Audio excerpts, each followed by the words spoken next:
Hello दोस्तों, हमारा इस चैनल आपकी अपनी किताब में आपका स्वागत है। तो इसके पहले के वीडियो में हम लोग संसाधन के बारे में पढ़े थे और इस वीडियो में हम लोग इसका सॉल्यूशन करेंगे। तो आइए चलते हैं आगे, देखते हैं क्या क्वेश्चन है। सबसे पहला क्वेश्चन है बहुवैकल्पिक प्रश्न। तो इसका हम लोग को सही विकल्प को चुनना है, ऑब्जेक्टिव है। तो इसमें सबसे पहला क्वेश्चन है, इसमें से कौन एक प्राकृतिक संसाधन है? तो प्राकृतिक संसाधन किसको बोलते हैं? जो प्राकृतिक रूप से प्राप्त होता है, जो हमें प्रकृति से प्राप्त होता है।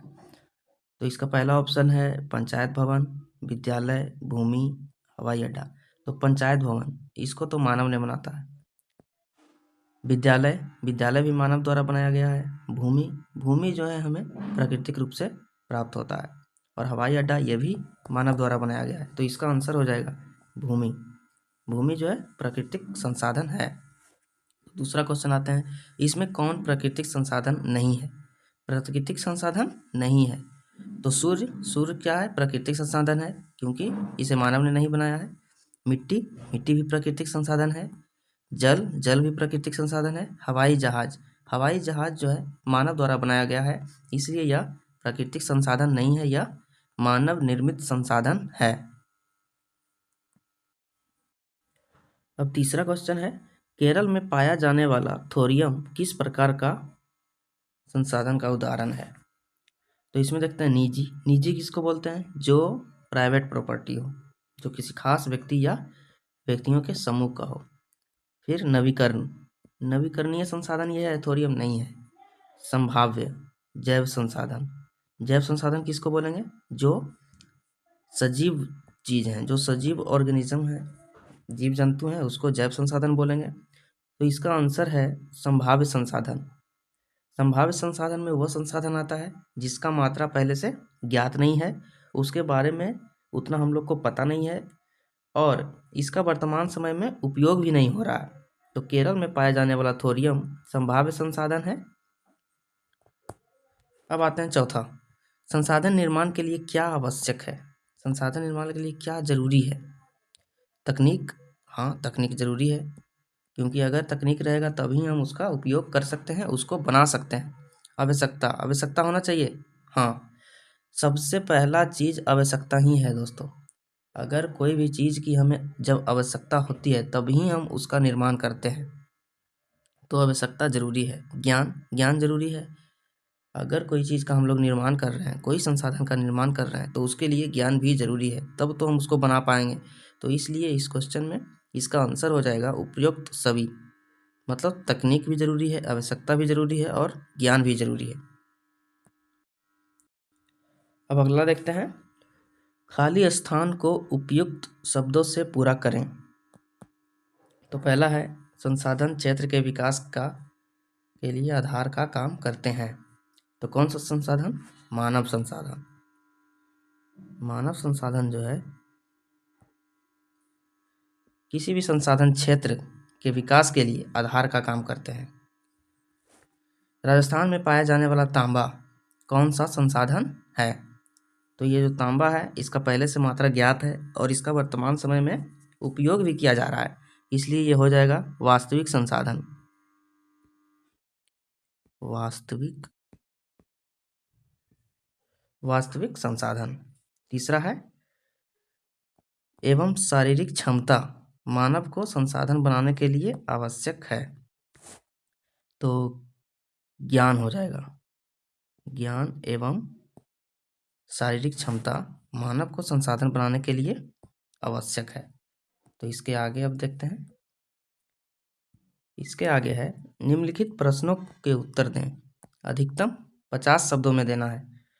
संसाधन की परिभाषा दें। तो संसाधन की परिभाषा में हम लोग बुक का पॉइंट लिख सकते हैं, मानवीय आवश्यकताओं को पूरा करने वाली सभी जीव जंतु, वस्तुएं एवं पदार्थ संसाधन हैं। इसका जैसे में देख सकते हैं जल, मिट्टी, पवन, मानव, गाय, अनाज इत्यादि, और भी बहुत सारा उदाहरण हम लोग दे सकते हैं इसमें। इसके आगे हम लोग देखते हैं संसाधन के वर्गीकरण के प्रमुख आधार कौन कौन से हैं। तो संसाधन को विभिन्न आधार पर बांटा जा सकता है। संसाधन को विभिन्न आधार पर बांटा जा सकता है। तो सबसे पहला हम लोग देख सकते हैं विकास एवं उपयोग के आधार पर। और विकास एवं उपयोग के आधार पर कौन कौन भाग में बांटते हैं? तो इसमें आता है वास्तविक संसाधन और संभाव्य संसाधन। और उत्पत्ति के आधार पर, मतलब उत्पत्ति कैसे हुआ है, तो इसमें आता है अजैव और जैव संसाधन। उपलब्धता के आधार पर इसमें आ जाएगा नवीकरणीय संसाधन और अनवीकरणीय संसाधन। और वितरण में देखते हैं, वितरण में भी दो आ जाएगा। इसमें आ जाएगा सर्वत्र उपलब्ध, जो सब जगह प्रेजेंट है, और एक आ जाएगा स्थानीय संसाधन, स्थानिक संसाधन, जो किसी खास या पार्टिकुलर एरिया में पाया जाता है। स्वामित्व के आधार पर हम लोग 3 पढ़े थे। 3 में आ जाएगा निजी संसाधन पहला, दूसरा आ जाएगा राष्ट्रीय संसाधन, और तीसरा अंतरराष्ट्रीय संसाधन। तो इसको हम लोग एक्सप्लेन करके भी लिख सकते हैं, लेकिन इसमें 50 शब्द में ही बोला गया है, इसलिए हम लोग इतना से भी काम चला सकते हैं। आइए अब आगे देखते हैं। तीसरा क्वेश्चन है प्राकृतिक संसाधनों का संरक्षण क्यों जरूरी है? तो संसाधनों का संरक्षण इसलिए जरूरी है क्योंकि प्रकृति में संसाधन सीमित हैं। जो प्रकृति में संसाधन है वो सीमित है, लिमिटेड है। रोजाना इस्तेमाल होने वाले ज़्यादातर संसाधन जैसे पेट्रोल, डीजल, लोहा, कोयला सीमित मात्रा में उपलब्ध है। मतलब जो पेट्रोल है, डीजल है, बहुत सारी चीज़ें वो एकदम सीमित हैं दोस्तों। उसका अगर ज़्यादा हम लोग यूज कर लिए, उसका दोहन कर लिए, तो वो खत्म हो जाएगा, जिसका अगर हम सावधानी पूर्वक इस्तेमाल ना करें तो हमारी भावी पीढ़ियों का जीवन खतरे में जा सकता है। मतलब वो समाप्त हो जाएगा, हमारा आने वाला पीढ़ी के लिए वो कुछ भी नहीं बचेगा। इसलिए जो है प्राकृतिक संसाधनों का संरक्षण हमारे लिए बहुत जरूरी है। अब चौथा क्वेश्चन देखते हैं, नवीकरणीय संसाधन किसे कहा जाता है? उदाहरण के साथ लिखना है। तो नवीकरण किसको बोलेंगे? जो प्राकृतिक रूप से पुनः उसका भरपाई होते रहता है। तो देखते हैं, वैसा प्राकृतिक संसाधन जिसकी पुनः पूर्ति प्राकृतिक रूप से होती रहती है, मीन्स मानव नहीं करता है, वो प्रकृति ही उसको दोबारा जनरेट कर देता है, उसको उत्पन्न कर देता है, इसलिए यह खत्म या समाप्त नहीं होती है। तो ऐसे संसाधन को नवीकरणीय संसाधन कहते हैं। जैसे में देख देते हैं, सूर्य की किरणें प्राकृतिक संसाधन है, ये कभी खत्म नहीं होगा और पुनः उत्पन्न होते रहता है, पुनः पूर्ति प्राकृतिक करते रहती है। पवन ऊर्जा भी नवीकरणीय संसाधन है। तो आगे देखते हैं, 5वां क्वेश्चन है, प्राकृतिक संसाधनों के वितरण में असमानता के प्रमुख कारणों को लिखें। मीन्स जो प्राकृतिक संसाधन है वो जो वितरण किया हुआ है उसमें असमानता क्यों है, इसका कारण क्या है? तो प्राकृतिक संसाधनों के वितरण में असमानता के प्रमुख कारण क्या है? स्थल रूपों में भिन्नता का पाया जाना। स्थल रूपों में जो हमारे पृथ्वी पर जो स्थल है वो हर जगह सेम नहीं है। कहीं पहाड़ है, कहीं पठार है, कहीं पत्थर है, कहीं मैदान है, सब जगह अलग अलग है। तो इसी कारण जो वहाँ का संसाधन पाया जाता है, जो प्राकृतिक संसाधन है, उसमें भी वितरण हो गया है। तो जैसे हम लोग देखते हैं, कहीं पहाड़ है, कहीं पत्थर है, तो कहीं मैदान का विस्तार पाया जाता है। स्थल रूपों के इस भिन्नता के कारण पहाड़ों एवं पत्थरों पर वन का वितरण अधिक मिलता है। मीन्स जो स्थल रूप अलग अलग हैं, इसके कारण जो पहाड़ का एरिया है और पत्थर, जो पहाड़ का एरिया है और पत्थर दोनों पर किसका ज़्यादा अधिक मिलता है? वन। यहाँ पर अधिक जंगल पाए जाते हैं। प्राकृतिक रूप से पठारी क्षेत्र में खनिज पदार्थ की अधिकता मिलती है। जो पठारी क्षेत्र है उस पर क्या मिलेगा? खनिज का अधिकता रहेगा। मरुस्थलीय क्षेत्रों में बालू के ढेर मिलते हैं, जैसे राजस्थान हो गया। जबकि पर्वतीय और पठारी क्षेत्र में नदियों की छोटी छोटी सरिताओं के कारण जल की उपलब्धता बनी रहती है। जो पर्वतीय क्षेत्र है, पठारी क्षेत्र है, इसमें छोटी छोटी सरिताओं, मतलब झील हो गया, तालाब हो गया, इसके कारण जल की उपलब्धता बनी रहती है। मीन्स यहाँ पेड़ पौधे भी उगाए जा सकते हैं। और जो मैदानी क्षेत्र है, मैदानी क्षेत्र में तो खेती होती है, इसलिए प्राकृतिक संसाधन में जो वितरण है उसमें असमानता पाई जाती है। तो इसके आगे लॉन्ग आंसर क्वेश्चन है। तो निम्नलिखित प्रश्नों के उत्तर दें, कम से कम अधिकतम 2 शब्दों में देना है। प्राकृतिक संसाधन का वर्गीकरण उपयुक्त उदाहरण के साथ प्रस्तुत करें। तो इसमें हम लोग पूरा वर्गीकरण लिख देंगे, क्योंकि यह 200 शब्द लगभग में लिखना है। तो प्राकृतिक संसाधन का वर्गीकरण। प्राकृतिक संसाधन वे सामग्री या तत्व हैं जो प्रकृति से प्राप्त होते हैं और मानव जीवन के लिए उपयोगी होते हैं। इनका वर्गीकरण उनके स्रोत, उपयोग और उपलब्धता के आधार पर किया जाता है। तो सबसे पहला वर्गीकरण देखते हैं। उत्पत्ति के आधार पर। उत्पत्ति के आधार पर दो भाग में बांट सकते हैं, जैविक संसाधन और अजैविक संसाधन। तो ये जीवित प्राणियों से प्राप्त होते हैं, जैसे जंगल, पशु, मत्स्य और उपज। जैविक मतलब जो जीवित, जो सजीव संसाधन है उसको हम लोग बोलेंगे जैविक संसाधन। अजैविक ये निर्जीव वस्तुओं से संबंधित है, जैसे खनिज, पानी, वायु, मिट्टी। ठीक, इसके आगे आते हैं उपलब्धता के आधार पर। नवीकरणीय संसाधन सबसे पहला ये संसाधन समय के साथ पुनः प्राप्त किए जा सकते हैं, जैसे सौर ऊर्जा, जल ऊर्जा और पवन ऊर्जा। तो ये है नवीकरणीय। अनवीकरणीय जो सीमित मात्रा में उपलब्ध होता है और समाप्त होने पर पुनः प्राप्ति नहीं होती है, जैसे कोयला, पेट्रोलियम, प्राकृतिक गैस। तो ये है अनवीकरणीय संसाधन। तीसरा हम देखते हैं वितरण के आधार पर। तो वितरण के आधार पर स्थानिक संसाधन हो जाएगा और सर्वत्र उपलब्ध संसाधन। स्थानिक संसाधन जो किसी विशेष क्षेत्र में उपलब्ध हो, जैसे राजस्थान के रेगिस्तान में रेत, जैसे राजस्थान में तांबा, जैसे झारखंड में कोयला। सर्वत्र उपलब्ध जो सब जगह प्रेजेंट है, ये पूरे विश्व में पाए जाते हैं, जैसे हवा और सौर ऊर्जा। तो यह हो जाएगा सर्वत्र उपलब्ध संसाधन। चौथा में विकास एवं उपयोग के आधार पर। तो इसमें दो भाग में बांट सकते हैं, वास्तविक संसाधन और संभाव्य संसाधन। वास्तविक जिसका हम प्रेजेंट में यूज कर रहे हैं, और संभाव्य जो फ्यूचर में यूज किया जा सकता है उसको बोलेंगे संभाव्य संसाधन। पांचवा में है स्वामित्व के आधार पर, मीन्स उस संसाधन का मालिक कौन है। तो इसके आधार पर तीन भागों में बांटते हैं, निजी संसाधन, राष्ट्रीय संसाधन और अंतरराष्ट्रीय संसाधन। तो पहला क्वेश्चन हो गया दोस्तों। अब आते हैं दूसरा क्वेश्चन पे। दूसरा क्वेश्चन क्या कहता है, संसाधन बनाए जाते हैं। संसाधन क्या हुआ था, संसाधन बनाया जाता है, उपयुक्त उदाहरणों के साथ स्पष्ट करें। मीन्स कुछ उदाहरण देने हैं जिससे हम लोगों को पता चले कि संसाधन पहले से ही विद्यमान है, लेकिन उसको हम लोग जो यूज करते हैं उसको बनाकर संसाधन बनाया जाता है। तो संसाधन बनाए जाते हैं का तात्पर्य यह है कि संसाधन प्रकृति में पहले से उपलब्ध है। प्रकृति में तो वो पहले से है, लेकिन उनका उपयोग तभी संभव होता है जब मानव श्रम, तकनीक और ज्ञान का समुचित उपयोग करके उन्हें उपयोगी बनाया जाए। तो पहला उदाहरण देख लेते हैं, खनिज और धातु। पृथ्वी में गहराई तक मौजूद कच्चा लोहा को क्या बोलेंगे, आयरन ओर। हम लोग अयस्क होता है, लौह अयस्क।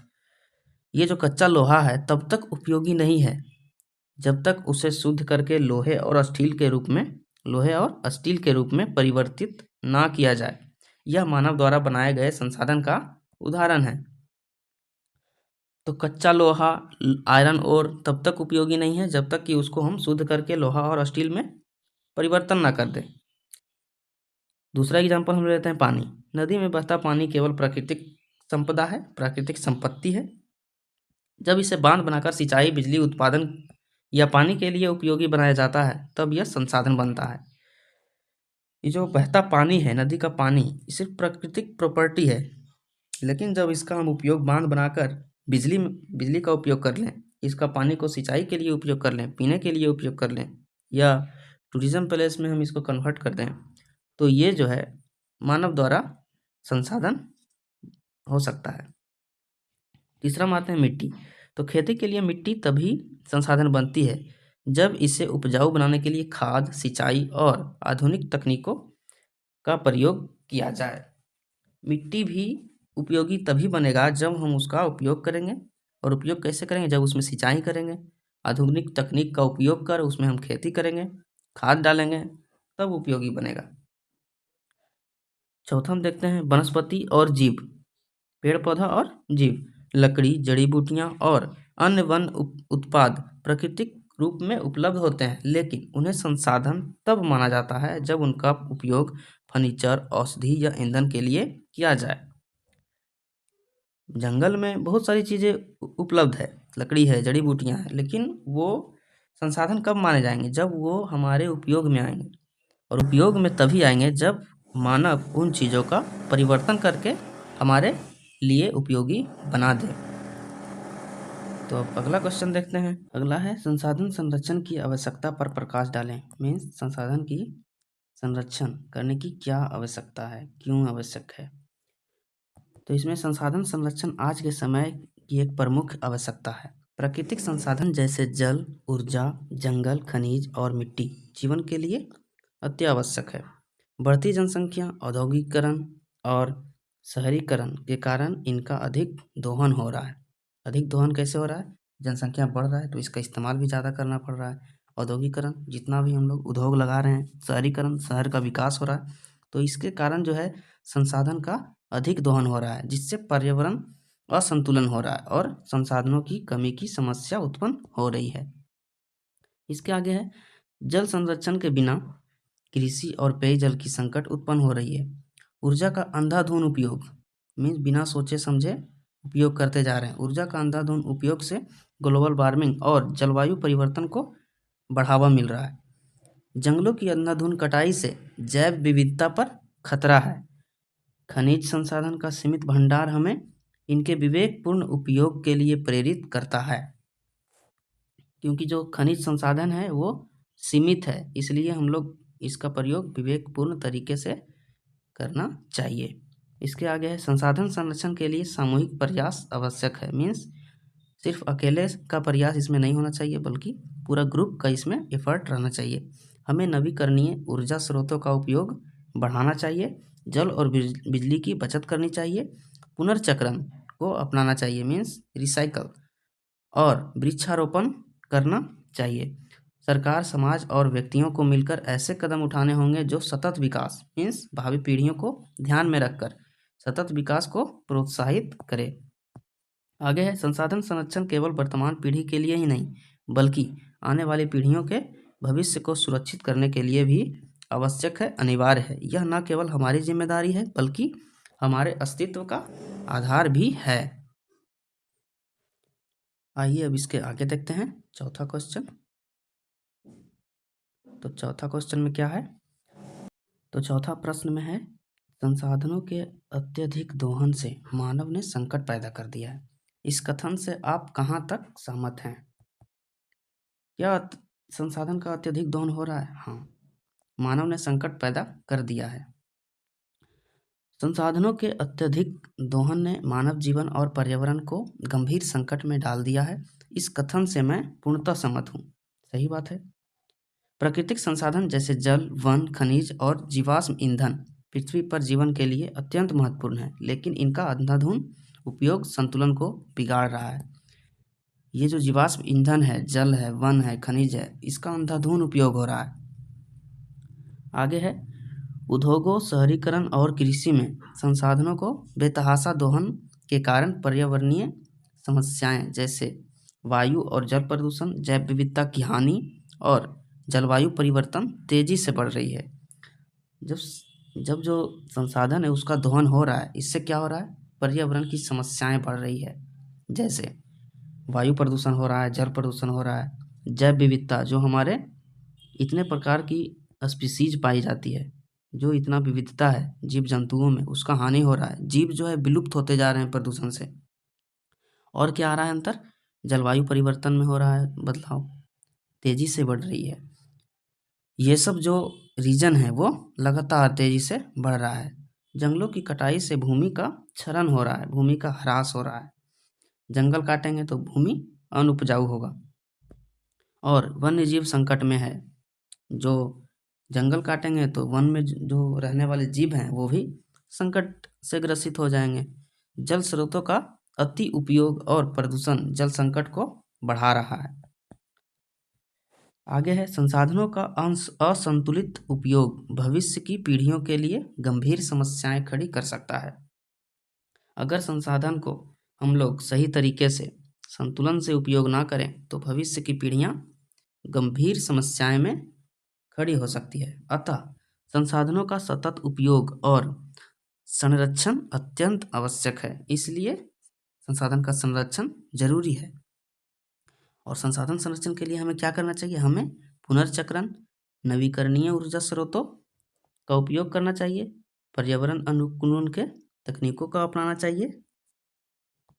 केवल संतुलित दृष्टिकोण अपनाकर ही हम इस संकट को कम कर सकते हैं। मीन्स अगर हम संसाधन को बैलेंस्ड तरीके से, संतुलित तरीके से अगर हम उसका इस्तेमाल करें तो ही हम संसाधन संरक्षण कर सकते हैं।